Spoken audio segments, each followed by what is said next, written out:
Today on Steelers Talk, we're talking NFL draft rumors for the black and gold. Daniel Jeremiah came out with his brand new mock draft, his first of the draft season. He's got the Steelers taking a big-time wide receiver I'm excited to talk about today. Also, we got another mock draft to talk about. And then someone from the Pittsburgh Post-Gazette says the Steelers should take a defensive tackle in round one. We'll talk about all those ideas and more on today's edition of Steelers Talk. But this is where you guys are going to find the best damn Steelers draft content anywhere on YouTube. All right, we got in-depth prospect analysis. I'm going to be sharing my scouting reports on all the top players the Steelers are targeting. Also, team need positional rankings. So we'll be talking about quarterback rankings. We're going to be talking about wide receiver rankings, running back rankings, all these big positions of need that the Steelers are going to have to address this spring in Green Bay. We'll be getting into those positional ranking videos throughout the spring. And then we also have weekly 7-round Steelers mock drafts on this channel starting this week. We're going to be releasing our first one this weekend. So make sure you guys click that subscribe button if you haven't already. I really do appreciate all of your guys' support. So first up here, let's go over some recent mock drafts. And the first one we're going to talk about today is NFL draft analyst for NFL Network, Daniel Jeremiah. Now, DJ is one of the most respected people in the entire draft media space, and I really do respect his opinion. And he, just like I, am really, really high on Texas wide receiver Matthew Golden. And that's who Daniel has the Steelers taken at number 21 overall over Emeka Egbuka, by the way, from Ohio State. And I actually have Golden ranked above Egbuka on my wide receiver rankings this year. I love his tape. We'll talk about my thoughts on him here in just a second. This is what Jeremiah had to say about mocking Golden to the Pittsburgh Steelers. I don't think the Steelers could go wrong drafting Golden or Ohio State's Emeka Egbuka here. They go with Golden in this case, but they are both professional route runners with outstanding hands and toughness. Now listen, man, I would be thrilled to get Matthew Golden at number 21 overall, man. Like, I don't think he's going to make it here. I think that once people get their hands on his film, they're going to see how disgusting of a route runner this guy is and how good he is separating down the field. And I honestly think he's probably going to be a top 15 pick when it's all said and done. This guy is a dynamic playmaker, both, as somebody that can stretch the field vertically with that great long speed that he has, but he also has great yak ability. My scouting report on him, you guys can see him right here. I got a true round one grade on him, and he's really a special playmaker. He can run routes to all levels of the field. He takes the top off the defense. He's going to run extremely well at the combine with the long speed. The ball skills are off the charts, too. He makes some really, really crazy catches in traffic as well.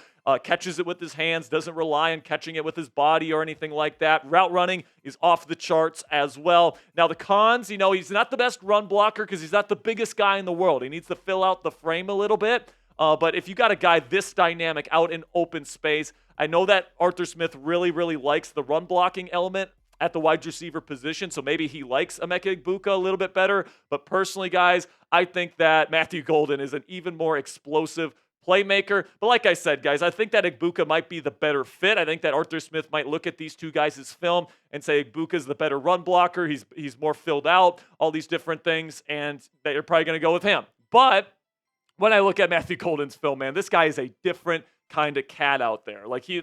Egbuka doesn't have the ability to really stretch a defense vertically down the field as a deep threat. And, in the times that he wins down the field, it's in 50-50 ball situations. Matthew Golden can run away from people on deep post, all these different things that he ran there at Texas. And, he's just got a different gear to him than what Emeka Egbuka brings to the table, which is why I have Golden ranked currently as my number 3 wide receiver prospect.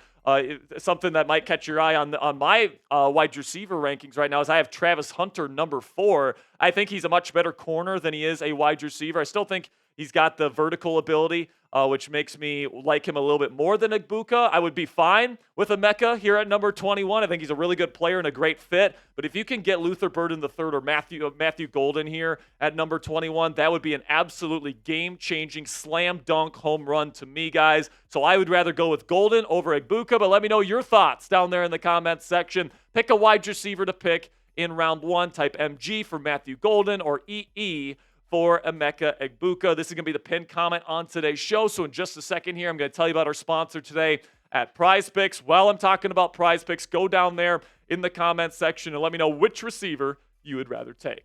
And with that, let's have a word from our sponsor here at PrizePicks, which is the best place to get real money sports action this football season. With over 10 million members and billions of dollars in awarded winnings, PrizePicks has made daily fantasy sports accessible to all. You just pick more than or less than on at least 2 player stat projections for a shot to win up to 1,000 times your cash. Run your game all season long on PrizePicks, America's #1 daily fantasy sports app. PrizePicks puts their members first, so all withdrawals are fast, safe, and secure. When my picks hit, I can get my money in as quick as 15 minutes. Sign up today and get $50 instantly when you just play $5. You don't even need to win to receive the $50 bonus. It's guaranteed. PrizePicks also offers weekly promotions that could lead to big payouts like Taco Tuesday, where every Tuesday, PrizePicks discounts select player projections up to 25% to provide even more value for your lineups. Right now, we've got a special Super Bowl pick here, so you guys can take the passing yards on Patrick Mahomes. It's pretty much a free pick right there. And you can pair that with 1 or 2 or 3 other projections for the Super Bowl to help you out with their projection. So that's a phenomenal deal right there, guys. The big day in New Orleans is coming up in about 2 weeks, so I'd highly recommend you guys take advantage of that. Download the app today and use code CLNS to get $50 instantly after you play your first $5 lineup. That's $50 instantly after you play your first $5 lineup when you download the PrizePicks app today. PrizePicks, run your game. So there's another person out there that does a lot of great draft content. His name's Marcus Whitman. You guys might know him as that franchise guy on Twitter and on YouTube. He does some really, really great stuff. But he has the Steelers taking Benjamin Morrison, cornerback out of Notre Dame, in his latest mock draft. You guys can check out Marcus's channel. It's called That Franchise Guy here on YouTube. I highly recommend you check out his stuff. He does phenomenal work over there. But this is what he had to say about him taking Marcus Whitman to the Steelers at number 21 overall. Or not Marcus Whitman, Benjamin Morrison, my fault. Corner is a need for them. Dante Jackson is a pending free agent. Joey Porter Jr.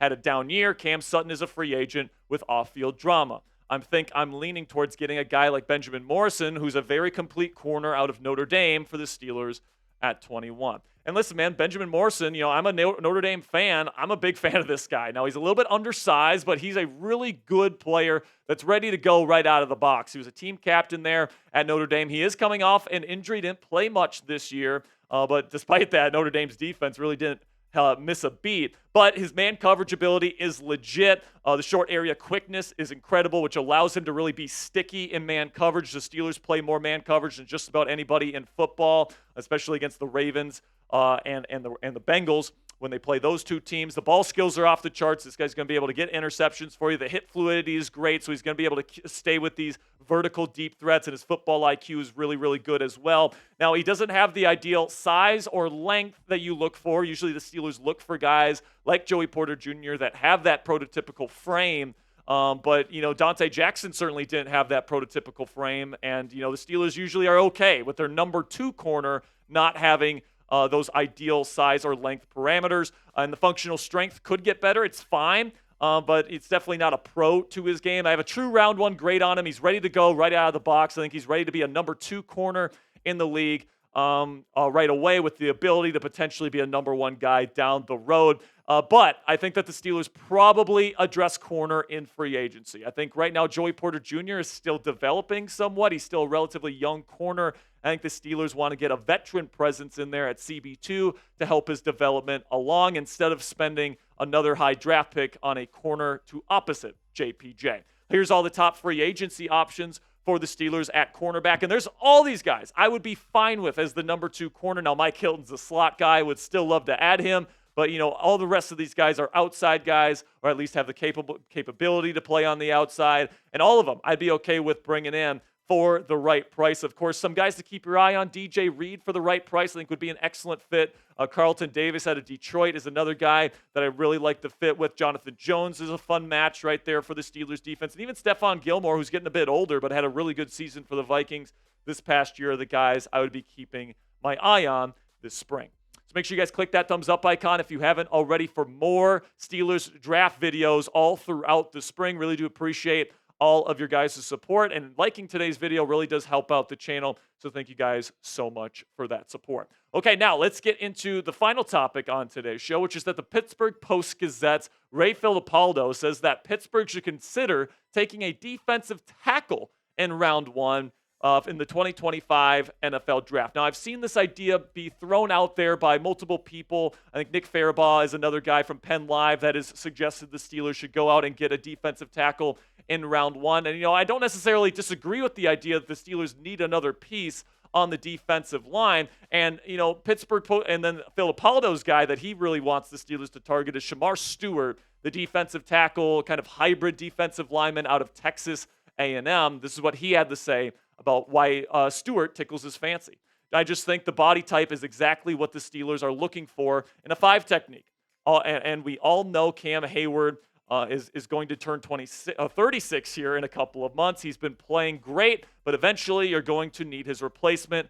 And Stewart, body type-wise, certainly would fit that bill. So listen, man, I think that Shamar Stewart is a good fit for the Pittsburgh Steelers. And he is right that he is kind of the prototypical size and, skill set profile that the Steelers look for in their 5 technique, which is the position Larry Ogunjobi currently fills in this defense. You can take a look at my scouting report for Shamar Stewart out of Texas A&M. I love his arm length. I love the get off, super explosive athlete. He has a really hot motor, which I like. The power rushing is really his MO. He loves to really push people back, and that's kind of his one trick that he likes to do. And then the block shedding as a run defender on the edge is really, really good as well. But the cons, he needs to work on his hand fighting. His hand usage, even though he's got long arms, isn't very good, if I'm being completely honest with you.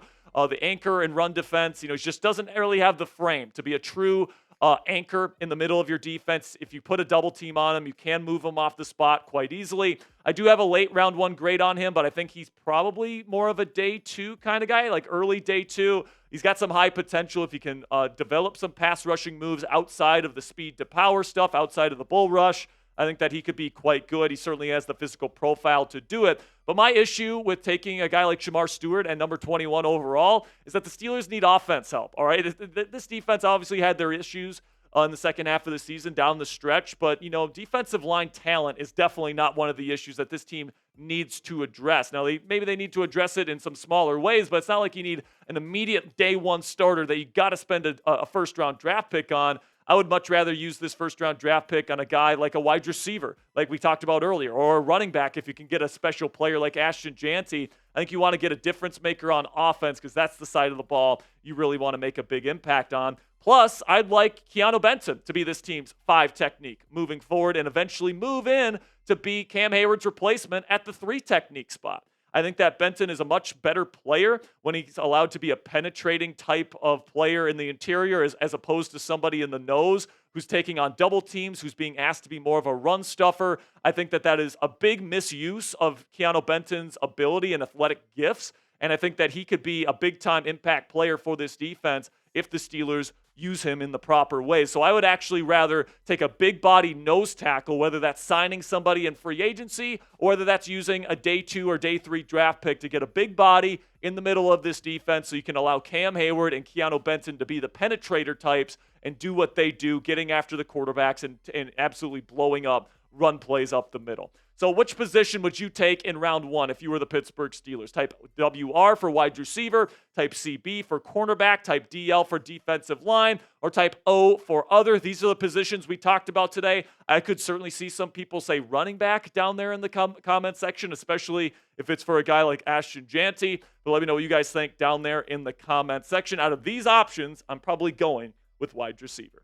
Thank you guys so much for sticking with me to the end of today's show. Make sure you click that subscribe button if you haven't already for more Steelers draft coverage all throughout the 2025 offseason.